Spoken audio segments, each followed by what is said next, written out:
Hi, my name is Christian Wamba and I'm a senior cloud advocate at Microsoft.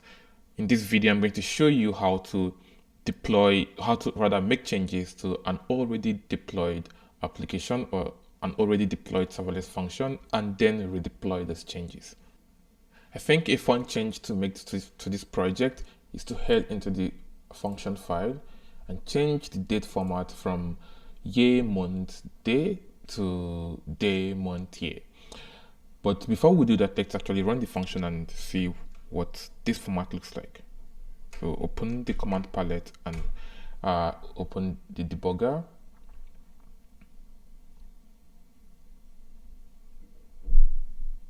Now head to the browser and let's see. You can see that the date basically shows the format in year, month, and day. Now let's see if we can change this to day, month, year. If we head back to the Visual Studio Code and actually change this to DD, and then Y, and save, and head back to the browser and refresh, you should see that we have the date flipped. Instead of year, month, day, we now have day, month, year. Now let's see if we can deploy this, because from the previous video, our deployment is still showing year, month, day. So head back to Visual Studio Code, close the terminal, and run Command Shift. Open the palette with Command Shift P, and search for the same command that we used to deploy the first time, which is the deploy to function app, and hit enter. Now you'll be asked to either choose to create a new function app in Azure or deploy an existing one. So in this case, we have an existing function we created previously. This is where we want to deploy the changes to.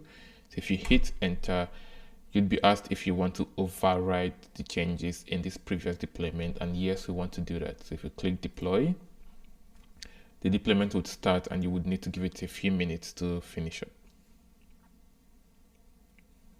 Once the redeployment is complete, you should see a message showing you that that's the case. So just click on view output to see all of your deployed endpoints, and then click on one of the endpoints, open it in the browser, and you should see that compared to the previous one, that the date format has changed to date, month, year.